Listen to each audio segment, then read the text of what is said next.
बद्रीनाथ से ले आए, केदारनाथ गए तो केदारनाथ से ले आए, अमरनाथ गए तो वहां से ले आए, फिर उनको एक ही जगह पर इकट्ठा कर देते हैं। फिर ना उनको धूप दिखाई, ना उनको पत्ते दिखाई, ना उनको भोग लगाए हैं। एक बात बताऊं सज्जनों, मैया आप लोगों को, घर में उतने ही देवता रखो जितनों की तुम सेवा कर सको। एक बार हमारे हल्द्वानी में एक मैया रहती है, उसके घर में भागवत कथा होनी थी। जो हम मैया के घर में कथा की तारीख निकालने के लिए पहुंचे, वो मैया एक इतना बड़ा डब्बा लाई हमारे सामने। हमने कहा मैया ये क्या है? बोले व्यासयो ये मैं व्याप्त क्षण हो मैया, यो द्वि बद्रीनाथ क्षण, यो अमरनाथ क्षण, यो केदारनाथ क्षण। मैया यो घर तो रखी थी नहीं, मेरे सेवा पानी हो नहीं हो। अरे व्यास जो आई वहां जान छू पशुपतिनाथ द्वि मामले लियो नहीं। तात्पर्य ये है कि इतने देवता घर में नहीं रखने चाहिए। केवल उतने ही देवता रखो जितनों की सेवा कर सको महाराज। एक ठाकुर जी रखो, उनकी सेवा करो। लक्ष्मी गणेश जी रखो, उनकी सेवा करो। एक अपने इष्ट देवता को रखो। ये नहीं कि खूब इकट्ठा कर दिए महाराज। कई लोगों के पास एक छोटा सा आसन होता है ना, छोटा सा आसन, और उसी आसन में गणेश जी भी हैं, दुर्गा जी भी हैं, हनुमान जी भी। अब गणेश जी अगर थोड़ा इधर हिलते हैं तो हनुमान जी नीचे गिर जाते हैं, और हनुमान जी अगर थोड़ी गदा ऐसे करते हैं तो भगवती नीचे गिर जाती है। तो एक आसन में हमेशा एक ही देवता होना चाहिए। प्रेम से बोलना पड़ेगा राधा। एक आसन में केवल एक देवता होना चाहिए। हमारे शास्त्र तो कहते हैं जो हमारे घर में जो भगवान है वो हमारे पर्सनल देवता है। हमारे घर के मंदिर में जो भगवान है वो हमारे हैं, और अपने घर के मंदिर में सिर्फ हमारा इष्ट बैठा होना चाहिए।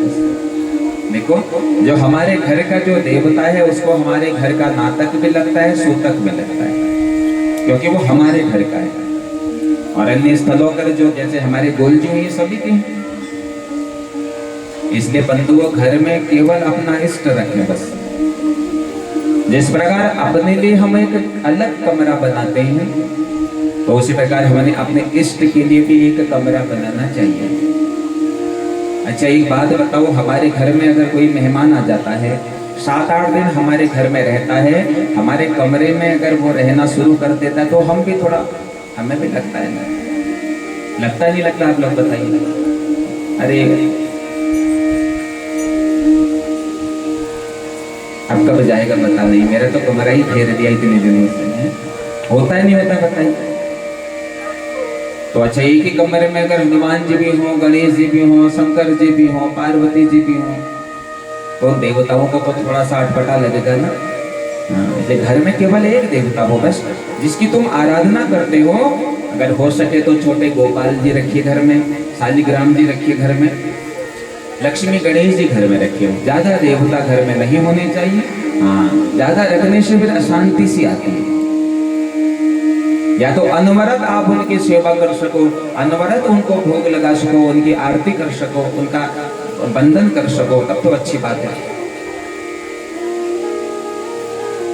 और एक बात बताऊं आपको, जो आप खाते हो ना वो ठाकुर जी को भी खिलाया करो। प्रत्येक को भोग लगाना चाहिए महाराज। अब कई लोग कहते हैं व्यास जी हम तो लहसुन प्याज खाते हैं, तो हमारे भगवान को लहसुन प्याज कैसे खिलाएं? तो हमारा नियम होना चाहिए बंधुओं, पहले तो नियम बनाए कि लहसुन प्याज का सेवन ही ना करें। लेकिन अगर करते हो तो जब चूल्हा जलाते हो, चूल्हे में जब पहले रोटी बनाते हो तो वो गाय के लिए रख दो, और जब दूसरी रोटी बनाते हो बड़े भाव से उसमें थोड़ा घी लगाओ, थोड़ी चीनी लगाओ और अपने भगवान के आगे रख दो। थोड़ी देर उस रोटी को भगवान के आगे रहने दो। उसके बाद उस रोटी को उठा करके जितने सदस्य परिवार में है महाराज, हर एक सदस्य को एक एक टुकड़ा प्रसाद के रूप में उस रोटी को दे दो। मैं निश्चित तुमको वचन देता हूँ, उस रोटी के उस टुकड़े को प्रसाद रूप में ग्रहण करके तुम्हारे परिवार के उन सदस्यों के हृदय में हमारा राघव प्रवेश हो जाएगा, हमारा कन्हैया प्रवेश हो जाएगा महाराज।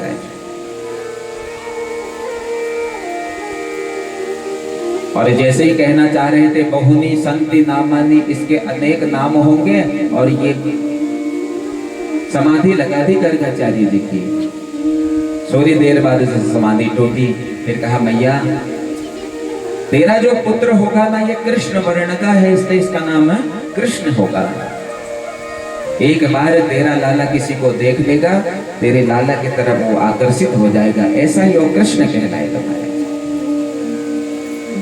जब नामकरण पूर्ण हुआ, नामकरण पूर्ण होने के पश्चात मैया ने गर्गाचार्य जी से कहा भगवान तुम अब अपने लिए भोजन बना लो। और गर्गाचार्य जी ने जैसे ही भोजन बनाया, भोजन बना करके जैसे ही गर्गाचार्य जी भगवान को भोग लगाने लगे तो ये वस्तु गोविंद तुभ्यमेव समर्पये, तो तुरंत घुटनों के बल चल करके कन्हैया आए। और जैसे ही गर्गाचार्य जी की थाली में हाथ डाला, गर्गाचार्य जी जोर से चिल्लाने लगे, अरे ओ यशोदा दे, अरे तेरे लाला ने मेरा भोजन जूठा कर दिया। यशोदा मैया लाला को पकड़ करके कमरे में ले गई और गर्गाचार्य जी को भोजन बनाने के लिए पुनः कहा। गर्गाचार्य जी ने कहा अब मैं केवल खीर बनाऊंगा बस। गर्गाचार्य जी खीर बनाने लगे और हमारी मैया हमारे कन्हैया को सुलाने लगी महाराज। लेकिन यहाँ उल्टा हो गया, मैया सुलाते सुलाते खुद सो गई, लेकिन लाला सोया नहीं है। और जब लाला सोया नहीं मैया, तो लाला जैसे ही देखा ओ मैया सो गई है। और गर्गाचार्य जी ने जैसे ही कहा तो दीय वस्तु गोविंद तोभ्यमेव समर्पये, तुरंत पलने से नीचे उतरे और जाकर के गर्गाचार्य जी के उस खीर को जैसे ही पकड़ करके मुंह में डालने लगे, गर्गाचार्य जी ने हाथ पकड़ दिया। तुम कौन हो महाराज? कोई साधारण तो तुम हो नहीं सकते, कौन हो तुम? और ऐसी मुस्कान गर्गाचार्य जी को हमारे कन्हैया ने दी। उस मुस्कान पर हमारे गर्ग भी बलिहार हो गए महाराज। हमारे लाला की मुस्कान अगर कोई एक बार देख लेता है, उस मुस्कान पर वो बलिहार हो जाता है महाराज। ऐसी मुस्कान हमारे कन्हैया की है। आइए बैठे बैठे मन को कन्हैया के उस चित्त में समावेश करते हैं और कन्हैया के उस मुस्कान को।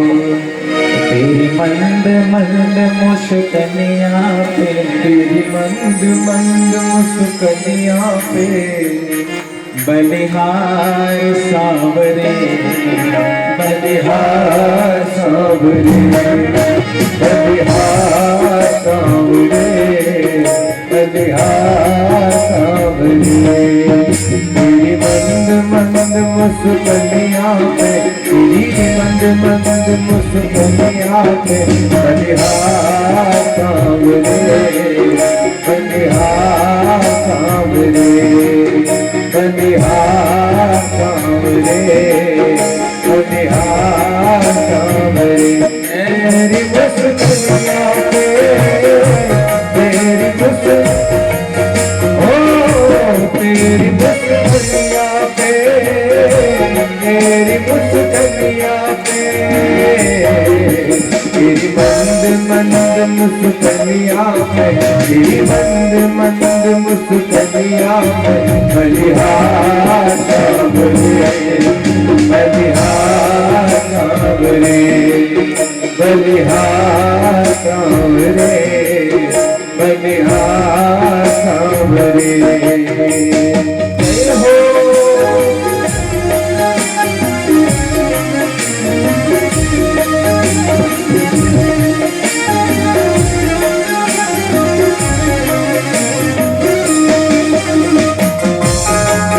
जय हो हाथों के भाव से जय हो।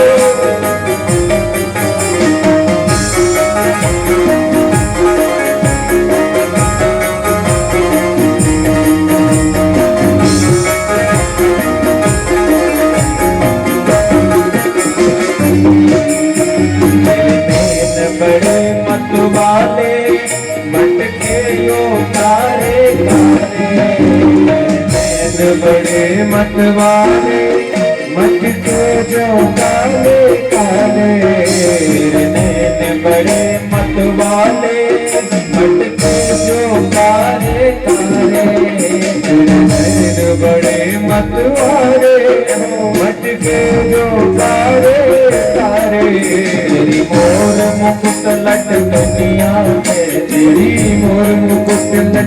कन्या पे बलिहार सावरे, बलिहार सावरे, मैं बलिहार सावरे, बलिहार सावरे। तेरी मुस्कनिया पे, तेरी मुस्कनिया पे, तेरी मुस्कनिया पे, तेरी मुस्कनिया पे, मंद मंद मुस्कनिया पे,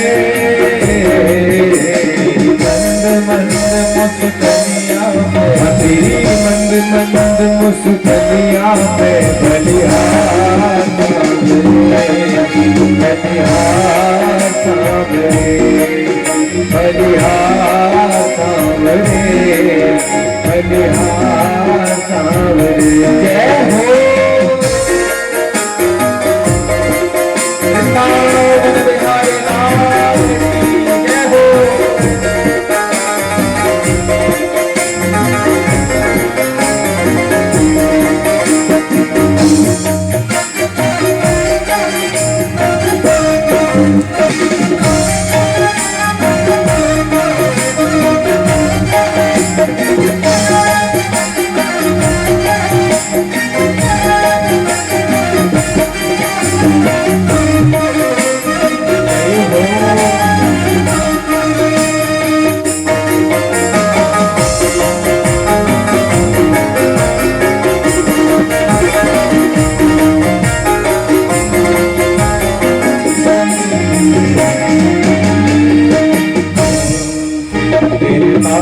अजब घुमराने बादल जो काले काले, बाल बड़े घुमराने बादल जो काले काले, बाल अजब घुमराने बादल जो काले काले, बाल बड़े घुमराने बादल जो काले काले। तिरछी सी चितवनिया पे, तिरछी सी चितवनिया पे बलिहार सावरे, बलिहार सावरे, मैं बलिहार सावरे, बलिहार सावरे। तेरी चितवनिया पे, तेरी मुस्कनिया पे, तेरी मुस्कनिया पे, तेरी चितवनिया पे, तेरी मंद मंद मुस्कनिया पे, तेरी मंद मंद मुस्कनिया पे बलिहार सावरे, बलिहार सावरे, बलिहार सावरे, बलिहार सावरे। जय हो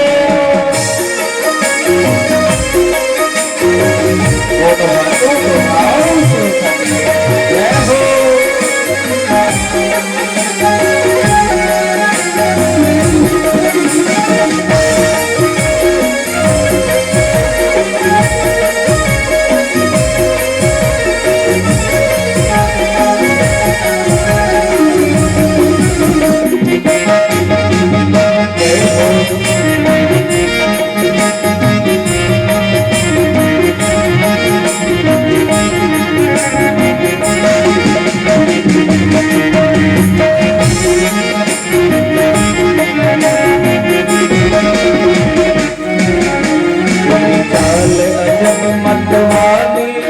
लगती है प्यारी प्यारी, चाल जब मतवाली लगती है प्यारी प्यारी, चाल जब मतवाली लगती है प्यारी प्यारी, चाल जब मतवाली लगती है प्यारी प्यारी।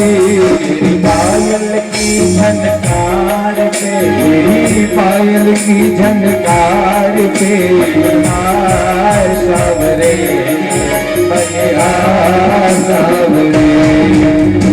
पायल की झनकार पे, तेरी पायल की झनकार पे बलिहार सावरे, बलिहार सावरे। जय हो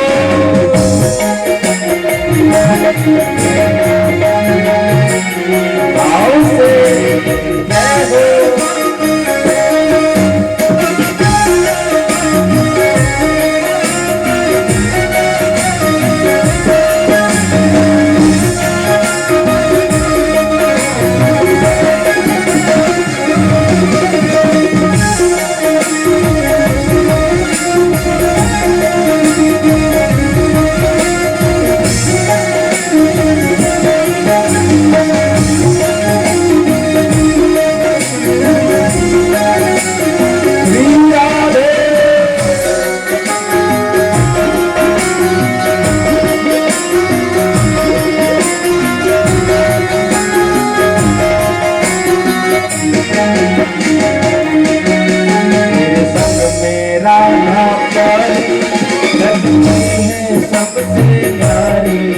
तेरे संग में राधा प्यारी लगती है सबसे प्यारी। तेरे संग में राधा प्यारी लगती है सबसे प्यारी। तेरे संग में राधा प्यारी लगती है सबसे प्यारी। युगल छवि में मैं जाऊं, इस युगल छवि में मैं जाऊं।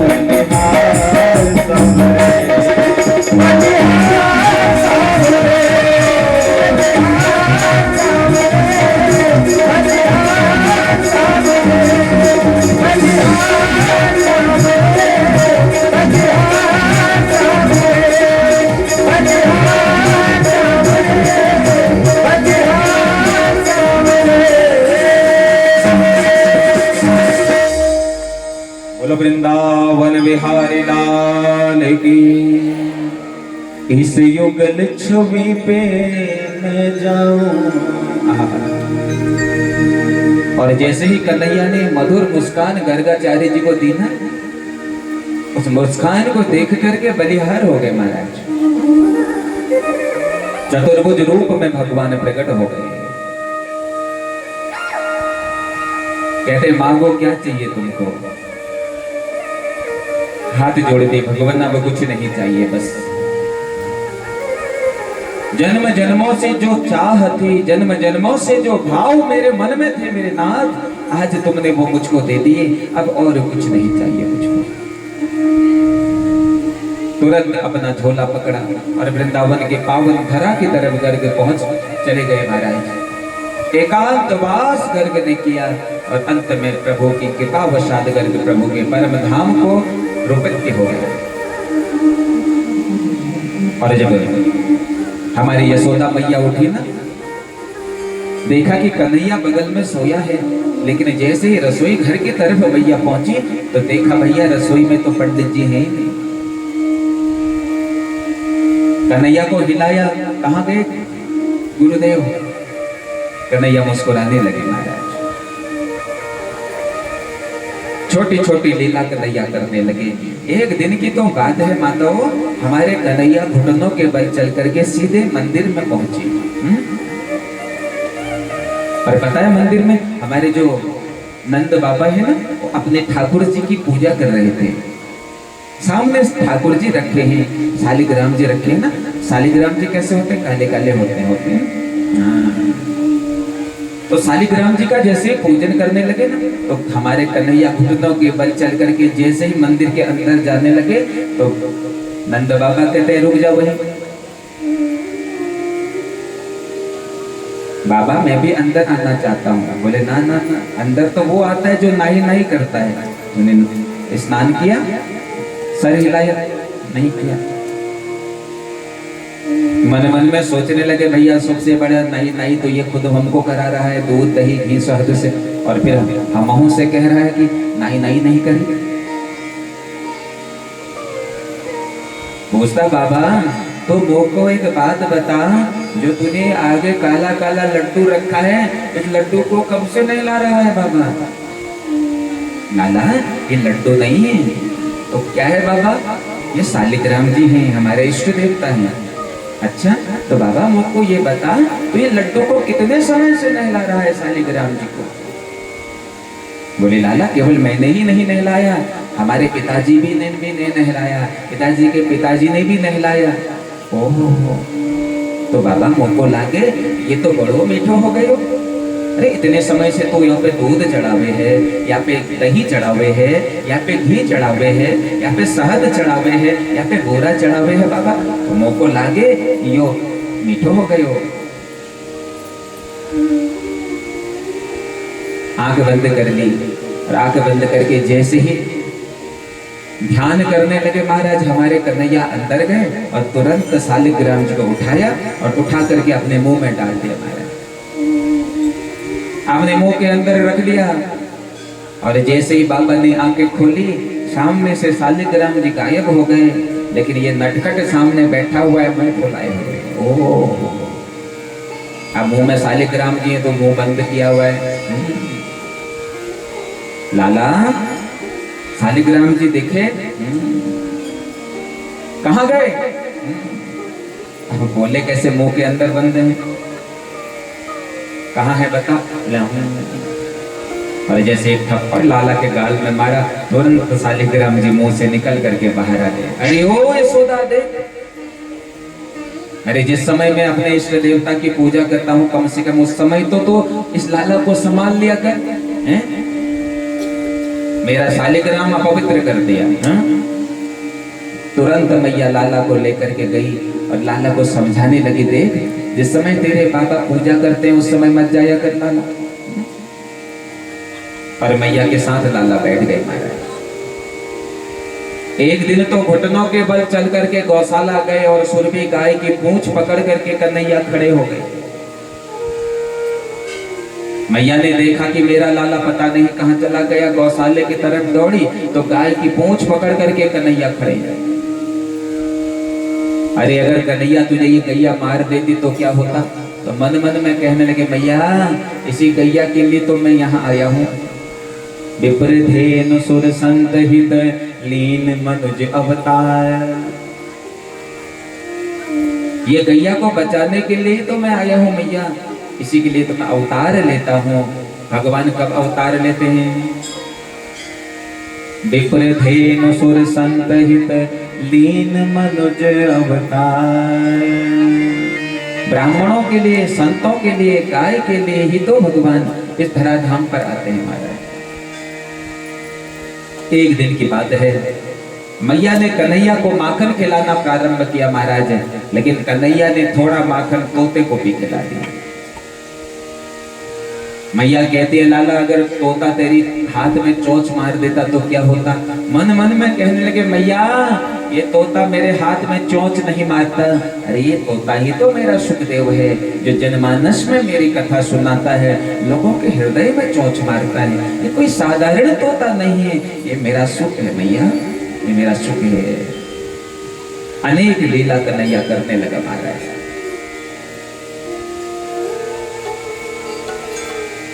धीरे धीरे धीरे धीरे हमारे कन्हैया जी अब घुटनों के बल से अब पैरों के माध्यम से चलने लगे।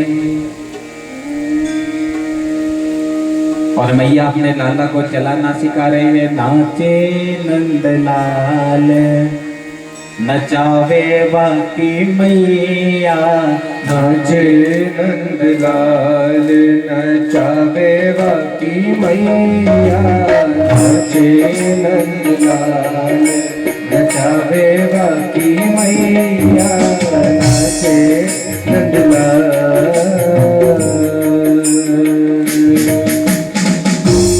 घुटनों के बल चल करके अब पैरों के बल चलने लगे हैं, ठुमक ठुमक करके नाच करने लगे, नृत्य करने लगे, स्वर्ग के देवता पुष्प बरसाने लगे। ऐसा सुंदर दृश्य को देख करके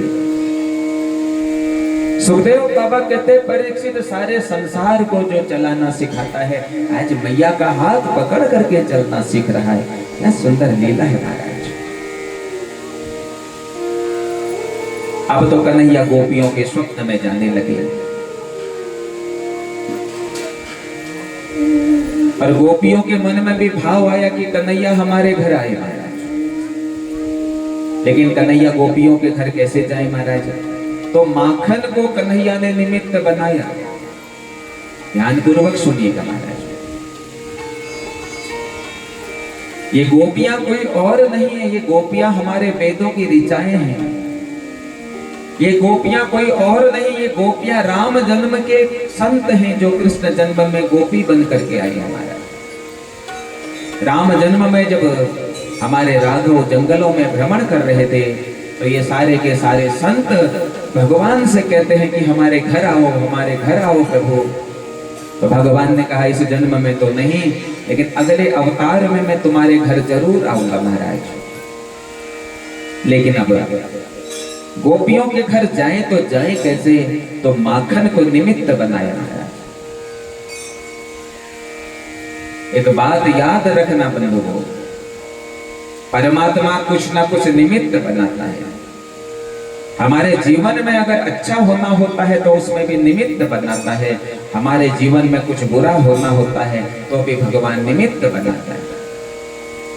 हमको जब संसार में भेजना होता है तो भी निमित्त बनता है, हमको जब संसार से बुलाना होता है तो भी निमित्त बनता है। प्रेम से बोलना पड़ेगा राधा। आज तक किसी ने सुना कि अमुक आदमी को भगवान ने मारा? सुना किसी ने? अरे महाराज क्या हो गया था, परसों तक तो बिल्कुल सही चल रहे थे, अरे महाराज अचानक ब्रेन हेमरेज हो गया। तो ब्रेन हेमरेज निमित्त बन गया। बुला भगवान रहा है लेकिन ये निमित्त बना है। अरे महाराज परसों तक ठीक थे, क्या हो गया? अरे हार्ट अटैक हो गया महाराज। हार्ट को निमित्त बनाया, ब्रेन को निमित्त बनाया, कोरोना को निमित्त बनाया, डेंगू को निमित्त बनाया महाराज। और जब कुछ भला होना होता है तो उसमें भी निमित्त बनता है। अरे महाराज जब से वो मिले हैं तब से तो बढ़िया चकाचक हो रही है। उसके मिलने से चकाचक नहीं हो रही है महाराज, तुम्हारे समय चक्र अच्छा होना था इसलिए चकाचक हो रही है। इसलिए परमात्मा निमित्त बनाता है, और आज परमात्मा ने माखन को निमित्त बनाया गोपियों के घर जाने के लिए।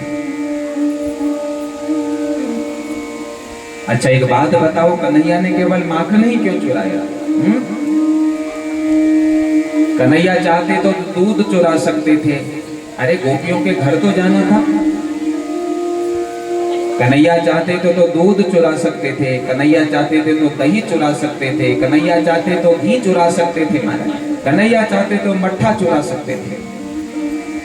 लेकिन कन्हैया ने ना दूध चुराया, कन्हैया ने ना दही चुराया, कन्हैया ने ना घी चुराया, कन्हैया ने ना मट्ठा चुराया, कन्हैया ने सिर्फ माखन चुराया। तो माखन संघर्ष है प्यारे। जब दूध संघर्ष करता है तो उस दूध से माखन निकलता है, और जो संघर्षवान होता है महाराज उसको भगवान की उसी पर कृपा होती है। जो कर्मवान होता है, जीवन में जो कर्म करता है उसी को परमात्मा की प्राप्ति होती है महाराज। संसार में सब कुछ तब मिलता है जब हम कर्म करते हैं, जो जीवन में कर्म नहीं करता है उसे कुछ नहीं मिलता है महाराज। एक बात बताऊं सज्जनों, जीवन में सब कुछ कठिन भी नहीं है, जीवन में सब कुछ सरल भी नहीं है। कठिन भी हम बनाते हैं, सरल भी हम बनाते हैं। हमारे भीतर अगर आत्मबल हो तो हर चीज हमारे लिए सरल होती है। हमारे भीतर अगर आत्मबल नहीं होगा, हर एक सरल चीज भी हमें कठिन लगती है। ले जो प्रगतिमान होता है, जो संघर्षवान होता है, निश्चित उसको लाभ मिलता है, निश्चित उसको गोविंद मिलता है महाराज। तो माखन संघर्ष का प्रतीक है, माखन मेहनत का प्रतीक है।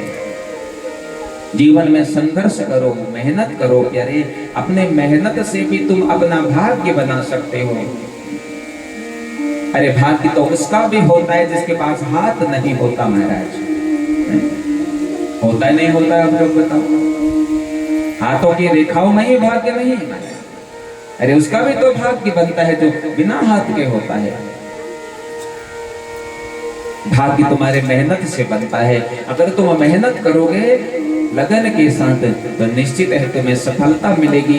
तुम मेहनत ही नहीं करोगे तो सफलता तुमको देख करके दूर चली जाएगी महाराज। प्रेम से बोलना पड़ेगा। अच्छा माखन तो केवल कन्हैया ही नहीं चुराते थे, माखन तो और लोग भी चुराते थे, नहीं चुराते थे, लेकिन ये गोपियां केवल कन्हैया के ही घर जाती थी। देखो, अरे माखन स्वयं में उस गोपी का बेटा भी चुराता था। जिस गोपी के घर में कन्हैया माखन चुराने जा रहे हैं, उसका बेटा भी घर में माखन चुराता था। लेकिन गोपी अपने बेटे को नहीं डांटती थी, गोपी अपने बेटे के पास नहीं जाती थी, गोपी कन्हैया के पास जाती थी महाराज। क्योंकि गोपी जानती है कि कन्हैया कोई साधारण नहीं है, गोपी जानती है कन्हैया पार ब्रह्म परमेश्वर है महाराज। और गोपी ये भी जानती है ये गोप बाल संसार है। एक बात बताऊं सज्जनों, अगर भगवान के शरण में जाओगे तो जीवन के सारे बंधन दूर होंगे, और संसार के शरण में जाओगे तो जीवन बंधन युक्त हो जाएगा महाराज।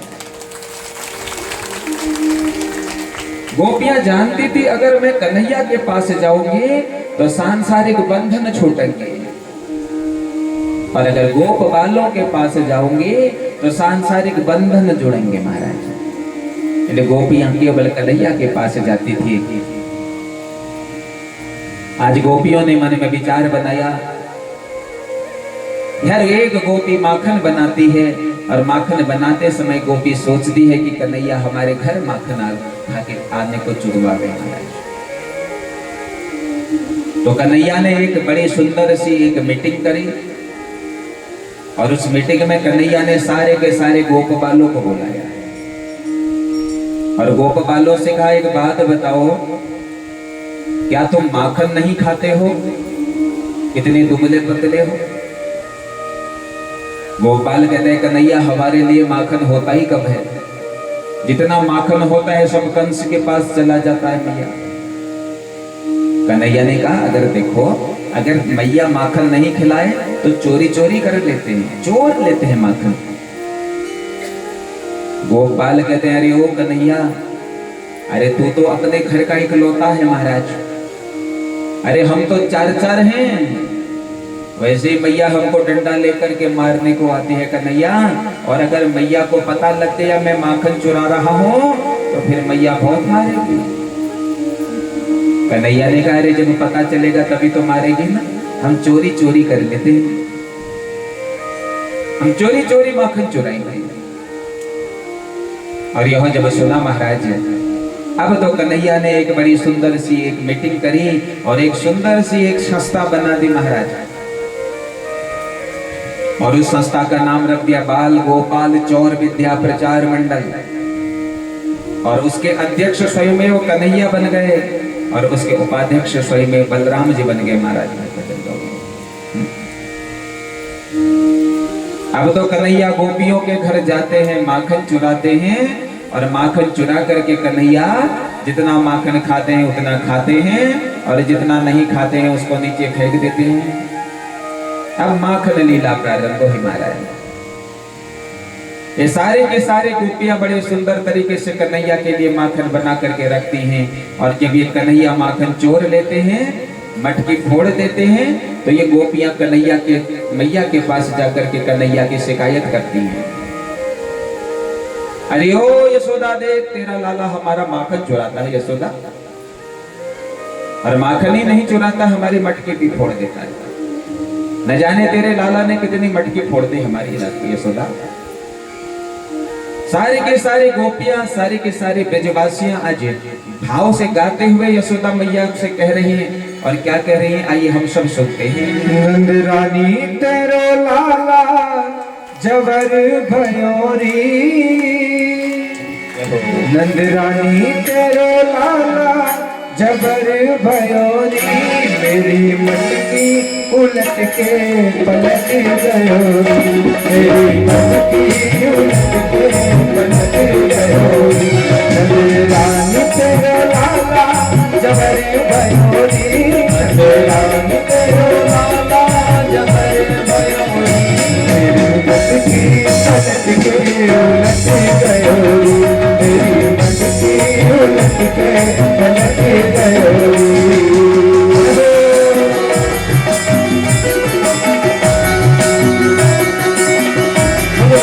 बिहारी लाल की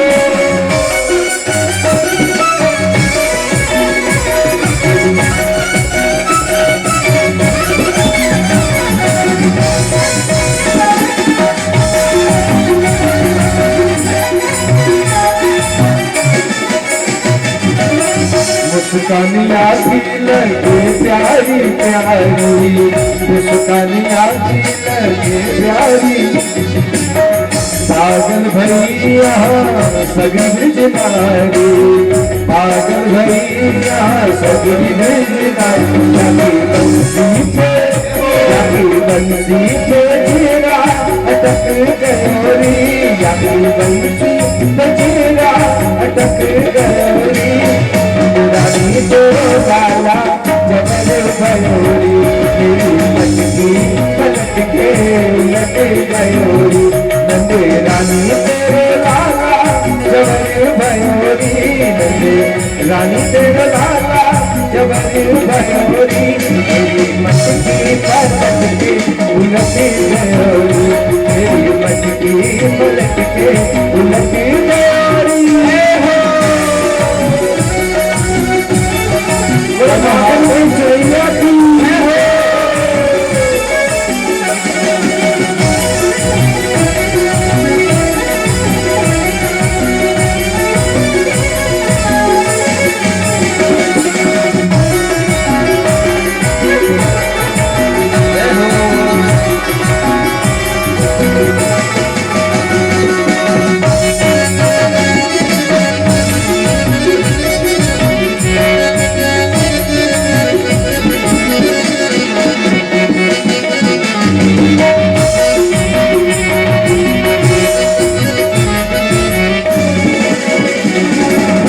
बनगढ़ पे आके करे जोरा जोरी, बनगढ़ पे आके करे जोरा जोरी।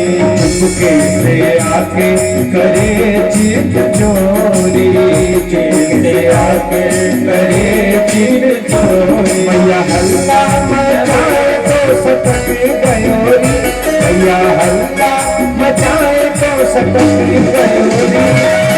मटकी पलट के उलट गयोरी, मटकी पलट के उलट गयोरी। नंद रानी तेरे लाला जबर भयोरी, नंद रानी तेरो लाला जबर भयोरी।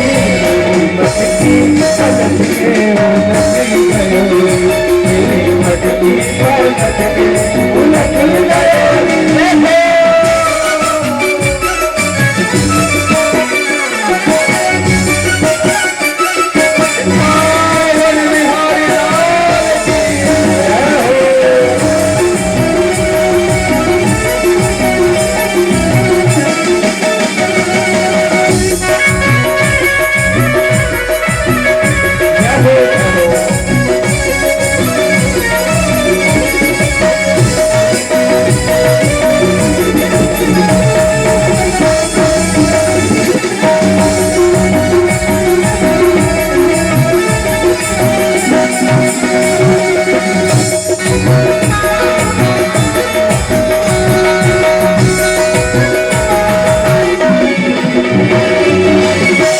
घर आके माखन चुरावे, घर आके माखन चुरावे। खाए सुखाए जमी पे गिराए, खाए सुखाए जमी पे गिराए। इसको रोकूं तो ये तो सटक गयोरी, इसको रोकूं तो ये तो सटक गयोरी। हमारी मटकी पलट के उलट गयोरी, मेरी मटकी पलट के उलट गयोरी। नंद रानी तेरे लाला जबर भयोरी, नंद रानी तेरे लाला जबर भयोरी। मेरी मटकी पलट के उलट गयोरी, मेरी मटकी पलट के उलट गयोरी।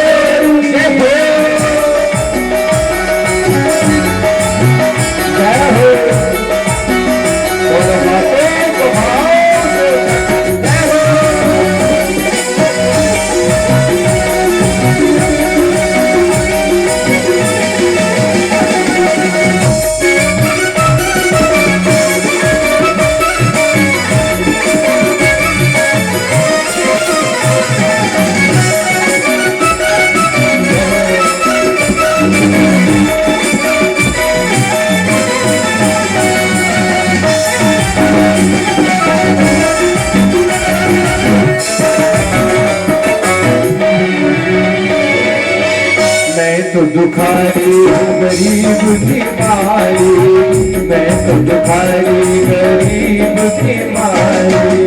जोर नहीं चलता तो देता है गाली, जोर नहीं चलता तो देता है गाली।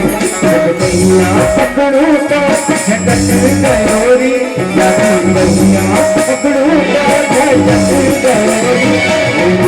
मेरी मन की पलट के उलट गयोरी, मेरी मन की पलट के उलट गयोरी। ओ नंद रानी तेरे लाला जबर भयोरी, नंद रानी तेरे लाला जबर भयोरी।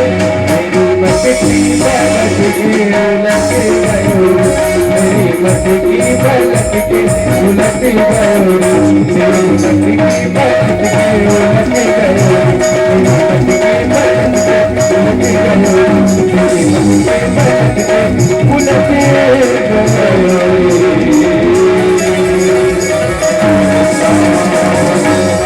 लाल की गोलजू भगवान की। तो सारी की सारी विजांगनाएं जाती हैं और यशोदा मैया से शिकायत करती है, यशोदा देख तेरा लाला ने मेरा माखन चुराया। हाँ? यशोदा जब कन्हैया से पूछती है तो कन्हैया कहते मैया देख मैंने आज तक कभी तेरे घर में माखन चुराया बता। और भैया हमारे घर में क्या कोई माखन की कमी है जो हम इनके यहाँ चुराएं? अरे भैया पहले चोरी तो घर में होती है, लेकिन आज तक कभी मैंने घर में माखन चुराया भैया तो बता। भैया ने कहा लाला यूं तो ठीक कह रहा है, तूने घर में तो कभी नहीं चुराया। एक दिन एक गोपी ने सोचा यशोदा खूब कहती है मेरा लाला माखन नहीं चुराता, तो इस गोपी ने क्या किया, मटकी को लटकाया ना और उस मटकी में एक घंटी बांध दी और घंटी को उस गोपी ने अपने हाथ में पकड़ लिया। बोला चलो जैसे ही ये माखन चुराएगा, माखन चुराते ही जैसे ही मटकी को पकड़ेगा, मटकी हिलेगी तो घंटी बजेगी, मैं उनको पकड़ लूंगी मैं। और कन्हैया जैसे ही उस गोपी के घर पहुंचे, गोपी के घर पहुंच करके कन्हैया ने देखा कि मटकी में तो घंटी लटकी हुई है। ओहो और घंटी को आदेश देने लगे कन्हैया घंटी तू बजना मत। घंटी ने भी कहा ठीक है प्रभु नहीं बजूंगी। तो कन्हैया ने सबको माखन खिलाया महाराज, और जैसे ही कन्हैया खुद माखन खाने लगे तो घंटी टन टन टन टन टन टन बज गई। गोपी ने कन्हैया को पकड़ लिया। कन्हैया घंटी से पूछते हैं बजी क्यों? गोपी कहती घंटी कहती है प्रभु क्या करती बताओ। अरे शास्त्रों में तुमने ही लिखा है महाराज, जब मुझे स्नान कराओगे, जब मेरी आरती करोगे, जब मुझे भोग लगाओगे तो तुझे बजना पड़ेगा प्रभु।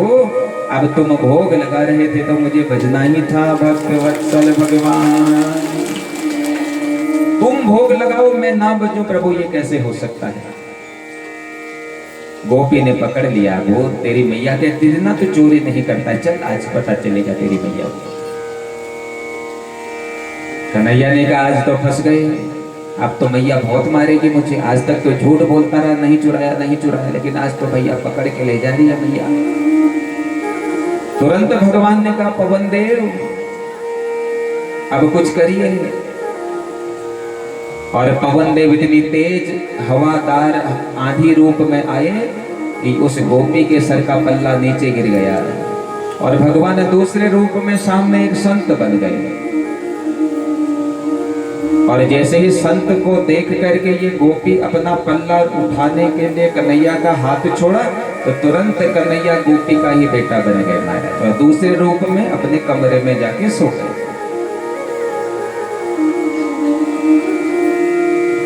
अपने ही बेटे का हाथ पकड़ करके जैसे ही गोपी यशोदा मैया के पास पहुंचती है, अरे यशोदा तुझे खूब तो कहा करती थी तेरा लाला माखन नहीं चुराता है, देख आज मैं तेरे लाला को पकड़ करके लाई हूं।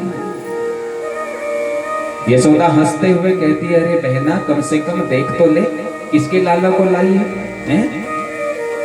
अरे अपने लाला को लेकर के आई है और कहती है तेरे लाला ने माखन चुराया। और गोपी ने जैसे ही मुड़ करके देखा तो वास्तव में उसी का लाला था। अरे मेरा लाला तो सोया है। तुरंत अपने लाला को मैया बाहर बुलाती है, कन्हैया देख मैया मैं कहता था ना तुझसे, अरे ये गोपियां तो खाली बस मुझे देखने के लिए आती हैं। गोपी ने कन्हैया को नमन किया और नमन करके गोपी वापस चली गई। और यहीं पर माखन लीला विश्राम होती है।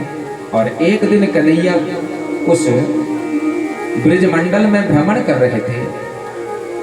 तो भ्रमण करते करते कन्हैया के मन में विचार आया, सोचा महाराज चलो माखन बहुत खा लिया, अब थोड़ी मिट्टी खा करके देखते हैं।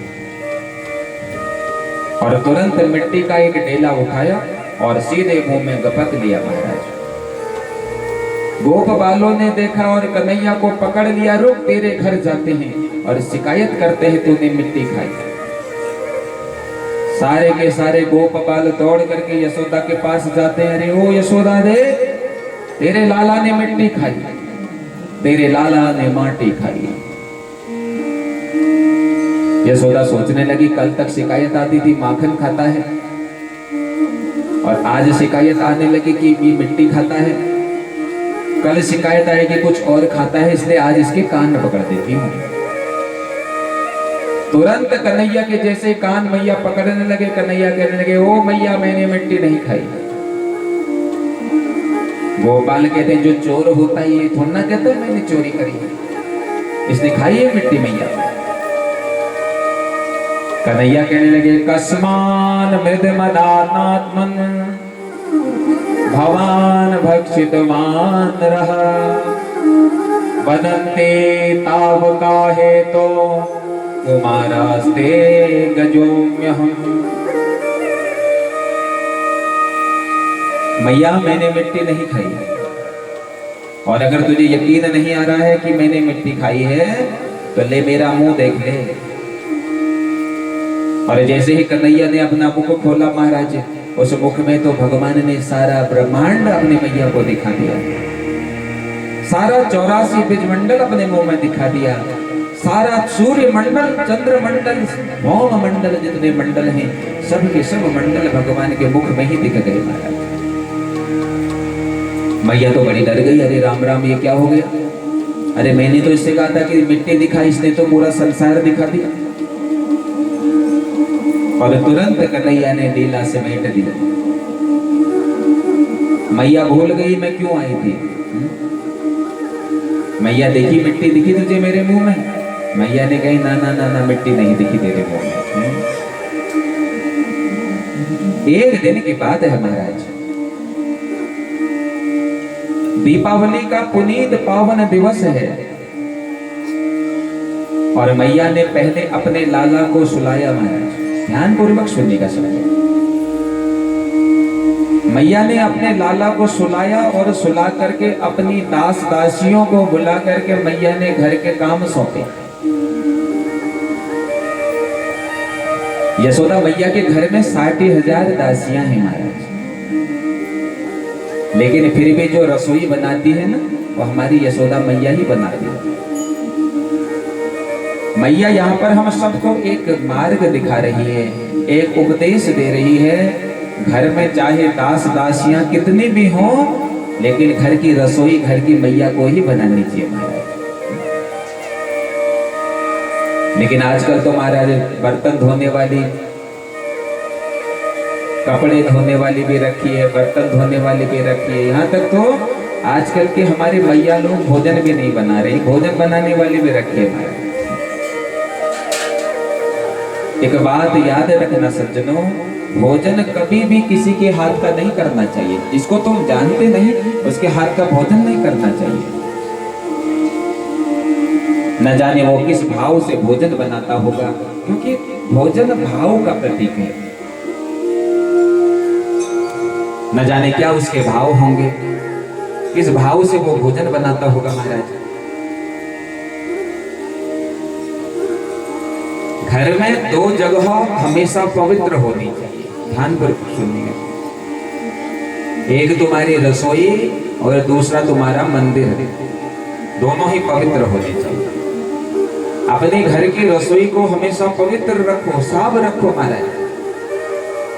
चप्पल पहन करके रसोई में प्रवेश मत करो। लेकिन आजकल थोड़ा विचित्र होता है, लोग चप्पल पहन करके ही रसोई के अंदर चले जाते हैं। अगर उनसे कहो भैया चप्पल पहन करके रसोई में नहीं जाना चाहिए, जानते हो क्या कहते हैं? कहते ये किचन के चप्पल है भाई। तो अन्य समय में उन्हें चप्पलों को सर में रख के घूमना चाहिए। कोई पूछे ये चप्पल सर में क्यों रखा है, तो कहना ये किचन के चप्पल है महाराज। अरे चप्पल तो चप्पल ही होते महाराज। तो पहले तो नियम होना चाहिए, जब रसोई में जाए महाराज स्नान करके जाए। स्नान करके नहीं जा सकते हैं तो कम से कम मुंह धो करके जाए। बिना मुंह धोए, बिना कुल्ला किए कभी रसोई में नहीं जाना चाहिए। लेकिन आजकल तो जब तक गर्म पानी नहीं पीते महाराज तब तक दिनचर्या प्रारंभ ही नहीं होती है। पहले गर्म पानी चाहिए पीने के लिए, अधीन हो गए। बोले गर्म पानी नहीं पिएंगे तो आगे दिन पूरा अच्छा व्यतीत नहीं होगा। तो मैया ने 60,000 दासियों को घर का काम सौंपा और स्वयं वो मैया जो है माखन बनाने लगी। और चूल्हे में मैया ने रख दिया दूध गर्म करने के लिए।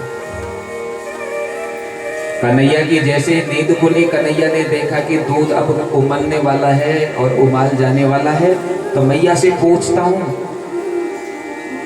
तुरंत बिस्तर से नीचे उतरे और घुटनों के बल चल करके कन्हैया मैया के पास पहुंचते हैं और मैया से कहते हैं मैया तू मोको ये बता, तुझे दूध प्रिय है या पूत प्रिय है?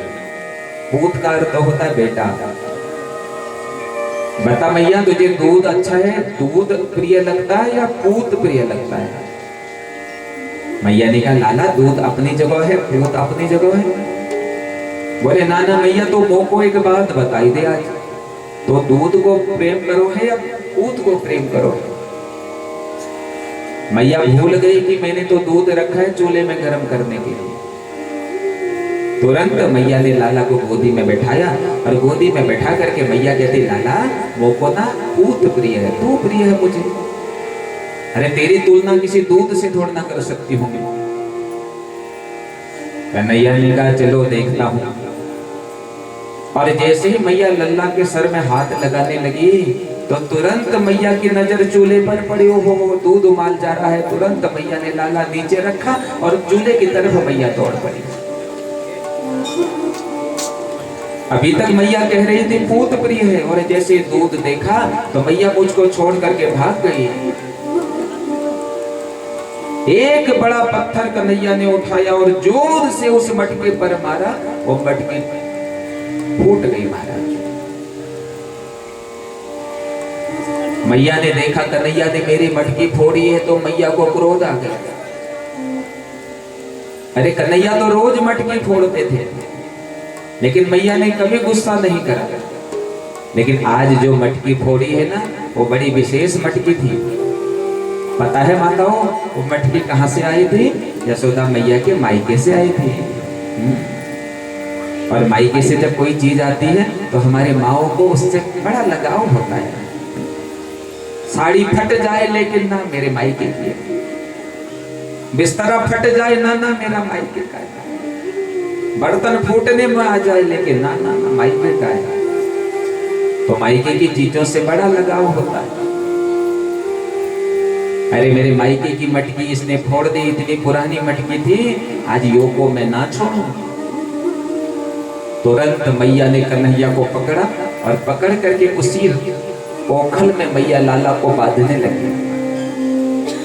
सुखदेव बाबा कहते हैं परीक्षित इतनी रस्सियां लगा दी फिर भी रस्सी 2 अंगुल छोटी पड़ जाती है। मैया पसीने से लथपथ हो गई लेकिन लाला को बांध नहीं पाई। अंत में लाला जी एक छोटी सी रस्सी से ही बंध गया। रस्सी से इसलिए बता महाराज क्योंकि आगन में कुबेर के 2 बेटा का उद्धार करना था, जो अशोक के वृक्ष के रूप में परिवर्तित हो गए हैं। कुबेर के 2 बेटा मणिग्रीव और नलकूबर नारद जी का श्राप मिला था कि पेड़ बन जाओ, और वरदान मिला था जब द्वापर युग आएगा तब तुम्हारा उद्धार होगा।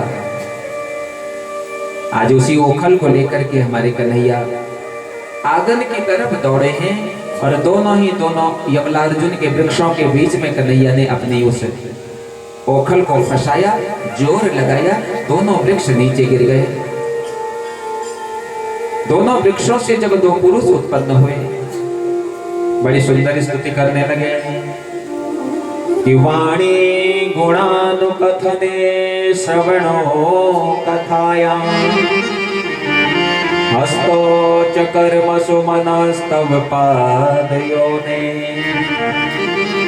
स्मृत्या शिरस्त दिवस जगत प्रणामे दृष्टिं सदा दर्शने तु भवन्तनूना। स्तुति करने लगे, वाणी गुणानुकथने, हे प्रभु हमारी वाणी तुम्हारे गुणों का वर्णन करे। वाणी गुणानुकथने श्रवणो कथायाम, और हमारे कान ना केवल तुम्हारी कथा सुने बस। हस्तो च कर्मसु मनस्तौ पादयोनिर, हम हाथों से तुम्हारी सेवा करते रहे प्रभु, और हम चरणों से तुम्हारे मंदिर आते रहे, तुम्हारे घर पर आते रहे। हमारे दृष्टि गोविंद केवल आपको देखे बस, और किसी को न देखे, केवल आपको हमारी दृष्टि देखे, ऐसा वरदान हमको दे दो भगवान। भगवान ने यमलार्जुन के सर में हाथ रखा, कुबेर के बेटा के सर में हाथ रखा, और इनसे कहा तुम जाओ। और जैसे ही दो वृक्ष नीचे गिरने की आवाज नंद बाबा ने सुनी, तो नंद बाबा दौड़ करके बाहर आए, और नंद बाबा ने आज मन में विचार बना लिया कि अब गोकुल को छोड़ करके वृंदावन चले जाते हैं। अच्छा, वृंदावन कहते किसको है महाराज? वृंदावन कहते हैं तुलसी के वन को। कभी हमारे वृंदावन आकर के देखो भैया, बड़े बड़े तुलसी के पेड़ हैं। वृंदा का अर्थ है तुलसी, तुलसी का जहां वन है वही तो वृंदावन है महाराज। हमें भी अपने घर को वृंदावन बनाना चाहिए। अपने घर में एक तुलसी का पौधा लगाना चाहिए महाराज। जिस घर में तुलसी होती है वही घर तो वृंदावन है। जिस घर में शालिग्राम होते हैं वही घर तो वृंदावन है। जिस घर में गौ माता होती है वही घर तो वृंदावन है। वृंदावन है भक्ति का वन, वृंदावन है तुलसी का वन। इसलिए सज्जनों, जब घर बनाए, घर के मुख्य द्वार पर एक तुलसी का पौधा जरूर लगाएं, आंगन में एक तुलसी का पौधा जरूर लगाएं। जिस घर के आंगन में तुलसी का पौधा होता है उस घर में साक्षात गोविंद निवास करते हैं। आंगन में एक तुलसी का पौधा हो, गले में एक तुलसी की माला हो महाराज में। जिस घर में तुलसी का पौधा होता है, जिस भक्त के गले में तुलसी की माला होती है, उसी को तो भगवान ग्रहण करते हैं। प्रेम से बोलना पड़ेगा राधे राधे। अच्छा भोजन चाहे कितना ही मधुर बना दो, देसी घी डाल करके बना दो प्यारे, लेकिन उस भोजन को हमारे गोविंद तब ग्रहण करते हैं जब हम उस भोजन में तुलसी डालते हैं। बिना तुलसी डाले तो हमारे ठाकुर जी भोजन को भी ग्रहण नहीं करते। ठीक उसी प्रकार से अगर हम ठाकुर जी के भक्त बने, लेकिन ठाकुर जी हमें तब स्वीकार करते हैं जब हम गले में तुलसी धारण करते हैं महाराज। जैसे ही भक्त के गले में तुलसी पड़ जाती है, भगवान फिर उसके अवगुणों को नहीं देखते हैं, भगवान तो सिर्फ उसके गुणों को देखते हैं महाराज। आज कई लोग हमसे कहते हैं जो सुहागन माताएं होती हैं उन्हें तुलसी नहीं पहननी चाहिए महाराज। गुरु परंपरा से 18 पुराणों का अध्ययन हमने भी किया, गुरु परंपरा से अनेक कथाएं हमने भी सुनी, लेकिन किसी कथा में हमने ये नहीं सुना कि माताओं को तुलसी नहीं पहननी चाहिए। प्रत्येक माँ को तुलसी धारण करनी चाहिए। हर अवस्था में तुलसी हमारे गले में होनी चाहिए, वो हमें पवित्र करती है महाराज। कई लोग कहते भैया तुलसी पहनने के बाद तो लहसुन छोड़ना पड़ेगा, प्याज छोड़ना पड़ेगा। अरे हर जगह लहसुन प्याज को बदनाम नहीं करना चाहिए। तुलसी धारण करने के बाद लहसुन प्याज का सेवन कर सकते हो, लेकिन तुलसी धारण करने के बाद अखाद्य नहीं खाना चाहिए, अपेय नहीं पीना चाहिए, मांस का सेवन नहीं करना चाहिए, मदिरे का सेवन नहीं करना चाहिए, अन्य सब चीज सेवन कर सकते हो महाराज। देखो जब हम कंठ में तुलसी धारण करते हैं तो हम भगवान के प्यारे हो जाते हैं, फिर हम भगवान के पालतू हो जाते हैं महाराज। ठीक उसी प्रकार से सज्जनों, एक नगर में बहुत से श्वान घूम रहे हो। श्वान जानते हैं आप सब लोग? हाँ। और ना उन्हीं श्वानों के बीच में एक पट्टाधारी श्वान घूम रहा हो। लोग अपने घर में जब श्वान पालते हैं तो उसके गले में एक पट्टा बांध देते हैं, प्रेम से बोलना पड़ेगा राधे। तो नगर में श्वान घूम रहे हो और उन्हीं श्वानों के बीच में एक पट्टाधारी श्वान घूम रहा हो।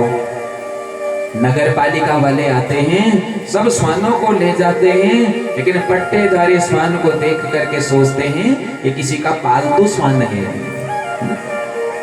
पालतू समझ करके छोड़ जाते हैं महाराज। ठीक उसी प्रकार से जब हमारे गले में तुलसी होती है, यमराज के दूत जब आते हैं हमें भगवान का पालतू समझ करके छोड़ जाते हैं महाराज, हमें गोविंद का समझ करके छोड़ जाते हैं। जिसके गले में तुलसी होती है महाराज, उससे तो यमलोक यमदूत भी डरते हैं। इसलिए जब शरीर से प्राण नहीं निकलते हैं तो कभी कभी तुलसी पिलानी पड़ती है ना, तो तुरंत प्राण निकल जाते हैं। यम का भाई रहता ही नहीं है महाराज, प्रेम से बोलना पड़ेगा राधे राधे। तो वृंदावन है तुलसी का वन, कि वनम वृंदावनम नाम पासव्यम नवकाननम गोप गोपी गवाम सेव्याम पुण्यादि तृणवारुणा। तो आइए हम सब लोग भी मिल करके वृंदावन चलते हैं। कौन कौन चलेगा वृंदावन? सब चलोगे?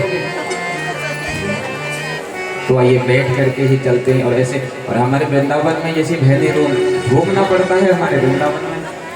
वृंदावन धाम अपारे रटे जरा देरा, वृंदावन धाम अपारे रटे जरा देरा, वृंदावन धाम अपारे रटे जरा देरा, रटे जरा देरा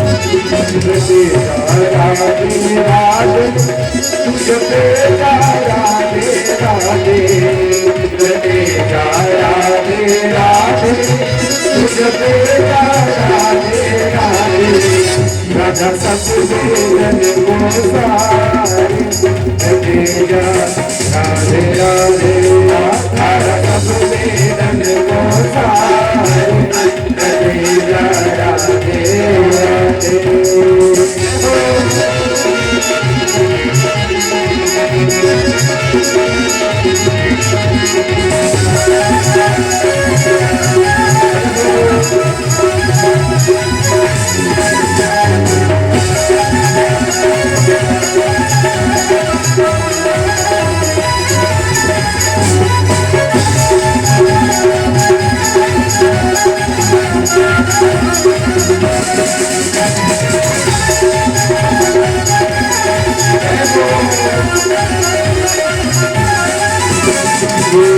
सावन की लीला मत जानो गुण गोतिया, सावन की लीला मत जानो चीला यम ऋषि मुनि रचनारे जपे जा राधे राधे यम ऋषि मुनि रचनारे जपे जा राधे राधे वृंदावन धाम हमारे जपे जा राधे राधे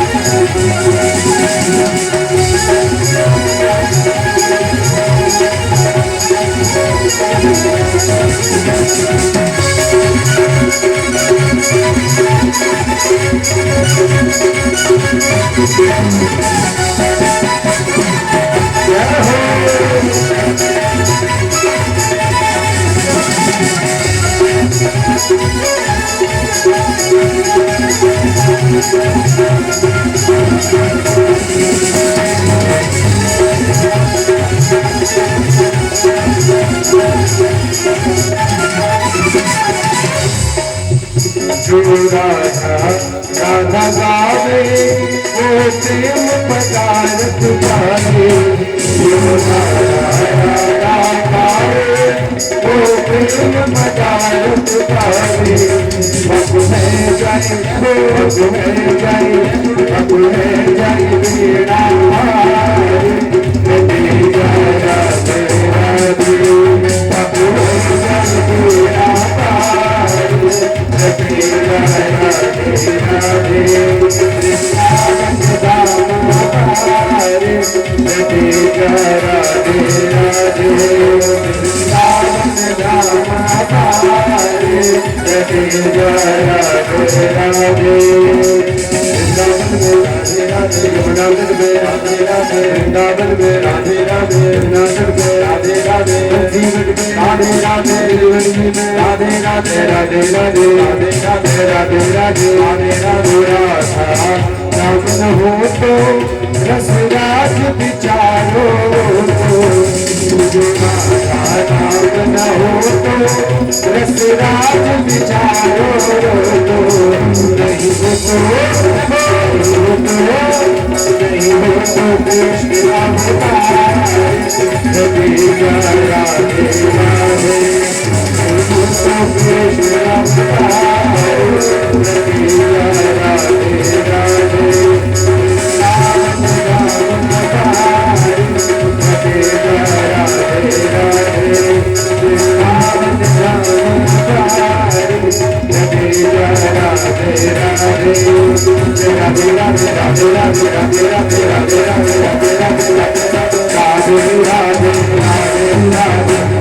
राधे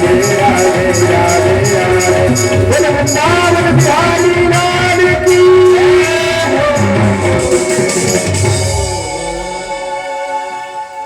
वृंदावन धाम अपार रटे जा राधे राधे। हमारे ब्रज में तो सिर्फ राधे की ही रटन रहते हैं महाराज। और जानते हो जिसके मुख से राधा नाम स्मरण होता है, जो मुख से राधा नाम बोलता है, हमारे ठाकुर जी फिर उसके आगे पीछे घूमने लग जाते हैं। फिर हमारे ठाकुर जी उसको छोड़ते नहीं महाराज, उसको पकड़ लेते हैं। केवल राधा में ही वो शक्ति है जो ठाकुर को अपने तरफ खींच ले। ठाकुर की भक्ति सहज है, लेकिन अगर राधा का नाम लेते हुए अगर गोविंद का स्मरण किया जाए तो वो भक्ति सहज हो जाती है। हमारे ठाकुर जी की जो अष्टपट रानियां हैं ना, उनमें जो सत्यभामा देवी है, सत्यभामा देवी ने एक बार देखा कि हमारे ठाकुर जी केवल रुक्मणी के साथ ही ज्यादा रहते हैं।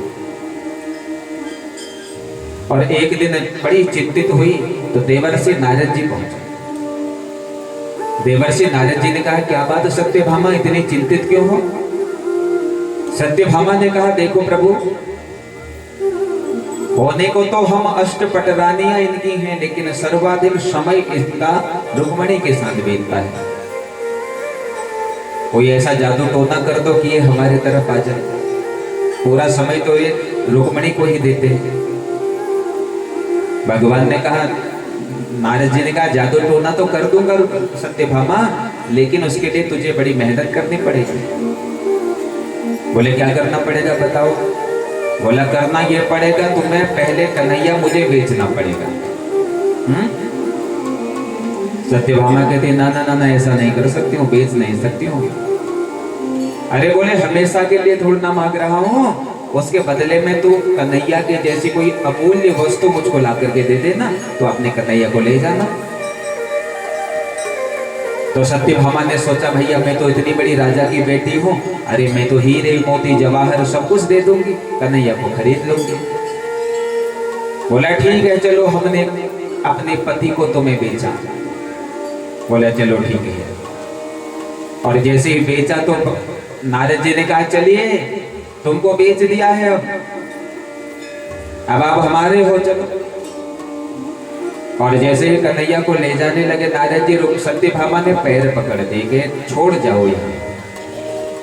बोला देखो छोड़ेंगे तो तब जब कुछ इन्हीं के बराबर कोई अमूल्य वस्तु आप हमको दोगे। सत्यभामा ने एक तराजू बनाया और तराजू के एक पलड़े में कन्हैया को रखा और दूसरे पलड़े में जितना ऐश्वर्य था सारा ऐश्वर्य रख दिया महाराज। फिर भी कन्हैया वाला पलड़ा नीचे ही रहा महाराज। अन्य पटरानियों को सारी बातें बताई, रुक्मणी को छोड़ करके अन्य सारी पटरानियों के पास जितना भी सामान था महाराज, सारा का सारा सामान ले आए, पलड़े में रख दिया, लेकिन फिर भी पलड़ा जैसे का तैसा रहा। अनेक ऐश्वर्य रख दिए, लेकिन ऐश्वर्य रखने के बाद भी वो पलड़ा नीचे के नीचे ही रहा। अंत में जब सब हार गए तो सब के सब रुक्मणी के पास पहुंचे। बोला देखो हमने सब कुछ न्यौछावर कर दिया, लेकिन स्वामी वाला पलड़ा उठ नहीं रहा है। रुक्मणी ने देखा ढेर लगा हुआ महाराज, लेकिन फिर भी नीचे ही है पलड़ा ठाकुर जी का। तो रुक्मणी ने क्या किया, रुक्मणी मैया अपने आंगन में गई और विशुद्ध भाव से रुक्मणी मैया ने एक तुलसी का पत्ता तोड़ा और तुलसी के पत्ते के पीछे लिखा है राधा, और सारा सामग्री हटवाई, एक पलड़े में ठाकुर जी को रखा और दूसरे पलड़े में जैसे ही राधा लिखा हुआ तुलसी का पत्ता रखा, ठाकुर जी वाला पलड़ा चला गया ऊपर, राधा वाला पलड़ा चला गया नीचे। बोला यही है राधा नाम की शक्ति। जो राधा रानी का नाम लेता है, जो राधा राधा गावे, वही तो हमारे बिजराज बिहारी पहुंचते हैं महाराज। तो वृंदावन भक्ति का वन है, इसलिए हर एक घर में तुलसी होनी चाहिए महाराज, हर मुख में राधा नाम होना चाहिए। हमारे ब्रज में देखो हमारे प्रेमानंद जी महाराज राधा राधा राधा राधा करते रहते हैं, कितने फॉलोवर्स हो चुके हैं उनके। ऐसा कोई क्षेत्र नहीं होगा जहां लोग राधा राधा नहीं बोलते। वृंदावन बिहारी लाल। अब पहुंच गए महाराज वृंदावन। वृंदावन में सबने अपनी अपनी कुटिया बनाई है, और लेकिन जब वृंदावन में भी कुटिया बना करके सब रहने लगे, तो यहाँ पे बकासुर, अघासुर, धेनुकासुर जैसे कई असुर पहुंचे हैं, और सभी असुरों का हमारे कन्हैया ने उद्धार किया। एक दिन की बात है, कन्हैया ने अपने सारे के सारे मित्रों से कहा कि भैया अब हम सब लोग मिलकर के भोजन करेंगे। दूसरे दिन सब लोग अपने घर से कुछ ना कुछ बना करके लाए। श्री रामा नाम का एक गोपबाल बड़ा गरीब था, उसके घर में कुछ था नहीं, बासी मट्ठा लेकर के आया महाराज। और बासी मट्ठा लेकर के जैसे ही पहुंचा, सबने अपने अपने डब्बों को खोला तो सबके डब्बों से बड़ी सुंदर खुशबू आ रही थी। श्री रामा के डब्बे से मट्ठे की दुर्गंध आने लगी। श्री रामा दूर जाकर के मट्ठा पीने लगा। कन्हैया ने देखा मेरा श्री रामा दूर जाकर के मट्ठा पी रहा है, तुरंत पहुंचे और श्री दामा के कपोलों को कन्हैया ने चाट लिया। ब्रह्मा जी ने देखा कि ये भगवान नहीं हो सकता, इस प्रकार जूठन खा रहा है। ब्रह्मा जी ने सारे गायों का हरण कर लिया महाराज, और सारे गायों को हरण करके ब्रह्मा जी एक दिन के लिए ब्रह्मलोक ले गए। देवताओं का जो एक दिन होता है वो हमारा एक साल होता है सज्जनों। हमारे एक वर्ष में 2 अयन आते हैं, एक दक्षिणायन आता है, एक उत्तरायण आता है। दक्षिणायन देवताओं की रात है और उत्तरायण देवताओं का दिन है महाराज।